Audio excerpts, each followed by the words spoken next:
देख रहे हैं न्यूज प्रवक्ता और मैं हूं आपके साथ अनुपमा खोबरे और रुक करते हैं खास खबरों की ओर। देवरिया जिले के नरियाव गांव में प्रधानी चुनाव को लेकर हुए दावत से वापस आ रहे युवक की दूसरे पक्ष के लोगों ने हत्या कर दी। युवक की मौत से गांव में हड़कंप मच गया। सूचना मिलते ही पुलिस मौके पर पहुंची और शव को कब्जे में लेकर पोस्टमार्टम के लिए भेज दिया। सुबह पुलिस अधीक्षक ने घटनास्थल पहुंचकर पीड़ित परिवार से हत्या के बारे में जानकारी ली। इसके साथ ही थानेदार को जल्द से जल्द अभियुक्तों की गिरफ्तारी का निर्देश दिया। बता दें, गाँव के रहने वाले गुलाब पाल फर्नीचर मिस्त्री था। वो गाँव में घूम घूम कर कार्य करता था, जिससे वो परिवार का भरण पोषण करता था। गाँव में होने वाले प्रधानी चुनाव को लेकर गोलबंदी शुरू हो गई थी। गुलाब गांव के एक व्यक्ति का प्रधानी चुनाव में प्रबल समर्थक था। प्रधानी चुनाव को लेकर गांव में दावतों का दौर शुरू हो गया था। दूसरे पक्ष के प्रधानी प्रत्याशी ने पिछले दिनों दावत दी थी। वहीं बुधवार की रात में गुलाब के समर्थक प्रधान प्रत्याशी ने भी दावत दी। गुलाब 11 बजे रात को दावत से वापस आ रहा था। रास्ते में कुछ लोगों ने उसे रोक लिया और प्रधानी चुनाव में दूसरे पक्ष को समर्थन देने की बात कही, जिसे लेकर गुलाब और उन लोगों में विवाद हो गया। देखते देखते उन लोगों ने गुलाब की मारपीट कर हत्या कर दी। परिजन भागलपुर स्वास्थ्य केंद्र पहुंचे, जहां चिकित्सकों ने उसे मृत घोषित कर दिया। गुलाब की मौत से घर में कोहराम मच गया। हत्या की सूचना मिलते ही मई के थानेदार शैलेंद्र कुमार मौके पर पहुंचे। उन्होंने शव को कब्जे में लेकर पोस्टमार्टम के लिए भेज दिया है। इस जनपद के थाना मैल के ग्राम नरियाव में कल रात में गुलाब और उसके बगल के 3-4 पड़ोसियों के बीच में आपस में कहासुनी हुई और उसके बाद मारपीट हो गई। तथाकथित रूप से मुलजिमों में से किसी व्यक्ति ने इसको उठाकर पटक दिया, जिससे ये व्यक्ति बेहोश हो गया। मृतक को भागलपुर इस व्यक्ति को चटैल को ले जाया गया, जहां डॉक्टरों ने उसे मृत घोषित कर दिया। इस संबंध में मुख्य अभियुक्त समेत 2 अभियुक्तों को पुलिस हिरासत में ले लिया गया है। विधिक कार्रवाई कराई जा रही है।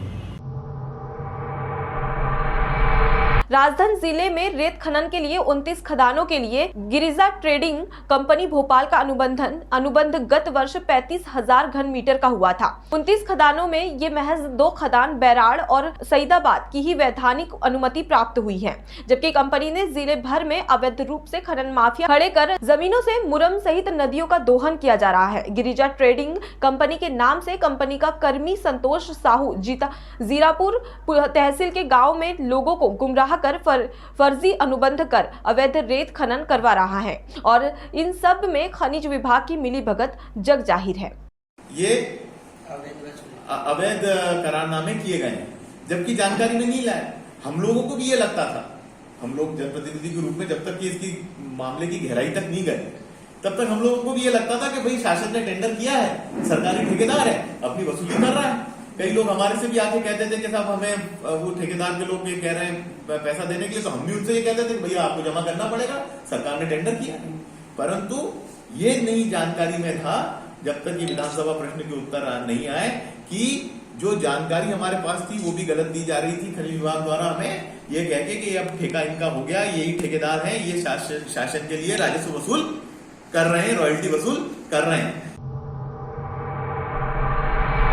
जिला हॉस्पिटल में एक पेशेंट का डॉक्टर के साथ मारपीट करने का मामला सामने आया है, जिसमें डॉक्टर ने कहा कि नाइट ड्यूटी के दौरान एक पेशेंट ने मेरे साथ मारपीट की, जिसके चलते हमने थाने में FIR भी कराई है और साथ ही साथ पुलिस से जल्द पेशेंट पर कड़ी कार्रवाई करने की मांग की है। ये गाली गलौज कर रहे हैं और भी लोग जो पर्चे वाले थे वहाँ खड़े थे, तो मैं ऊपर गया तो मुझे भी गाली देने लगे कि मतलब जाति सूचक शब्द को भी इस्तेमाल किया और उनको गालियाँ मिली कि तुम साले ये करते हो, मरीजों को परेशान करते हो। तो मैंने उनसे कहा अगर आप परेशान हैं तो अब दोबारा से जो प्रोसीजर है भर्ती होने का, अब भर्ती हुई है, हम दोबारा से आपका ट्रीटमेंट करने के लिए तैयार हैं, हम किसी को मना थोड़ी करते हैं। अभी आप क्या चाहते हैं? आप थाने आए, आपने FIR दर्ज कराई है? फिर इन्होंने मुझे मारा तो मुझे बीच में भी बहुत सारे लोग, मैंने बीच बचाव किया तो इसमें मुझे झटका, तो मुझे यहाँ लगा उसका, और उसके बाद धमकी भी दी कि अब तुम यहाँ, मैंने तुम्हारा नाम भी जान लिया है और अब तुम यहाँ काम करके दिखा दो, मैं तुम्हें बताता हूँ।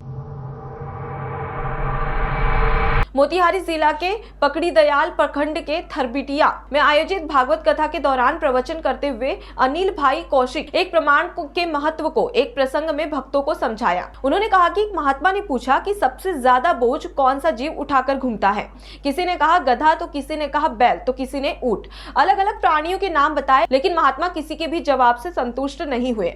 महात्मा ने हंसकर कहा, गधे, बैल और ऊंट के ऊपर हम एक मंजिल तक बोझ रख सकते हैं, लेकिन इंसान अपने मन के ऊपर मरते दम तक विचारों का बोझ लेकर घूमता है। किसी ने बुरा किया तो उसे ना भूलने का बोझ, आने वाले कल का बोझ, अपने किए पापों का बोझ, इस तरह कई प्रकार के बोझ लेकर इंसान जीता है। जिस दिन इस बोझ को इंसान उतार देगा तब सही मायने में जीवन जीना सीख जाएगा। इसके उपरांत श्री कृष्ण जन्म उत्सव का भी प्रसंग सुनाया। वहीं इस कथा में विधायक मधुबन राणा रणधीर सिंह भी मौजूद रहे। संस्कृति हमारी जो जीवन शैली थी, हमारा जो जीवन जीने का तरीका था, वो इतना वैज्ञानिक था, इतना प्रमाणिक था, दुनिया भर के देश के लोगों को लगा कि अगर इसका अनुसरण किया जाए और उसी प्रकार की जीवन शैली अपनाई जाए, मानव का कल्याण है, प्रकृति का कल्याण है। और इसलिए भारत को विश्वगुरु माना गया, पूरी दुनिया में माना गया। और अपने देश की भारत देश ने, भारत भूमि ने कभी दुनिया के किसी देश पर आक्रमण नहीं किया। हम लोगों ने लगातार आक्रमण किया। फिलहाल के लिए इतना ही। खबरों का सिलसिला लगातार जारी है। आप बने रहिए न्यूज प्रवक्ता के साथ। नमस्कार।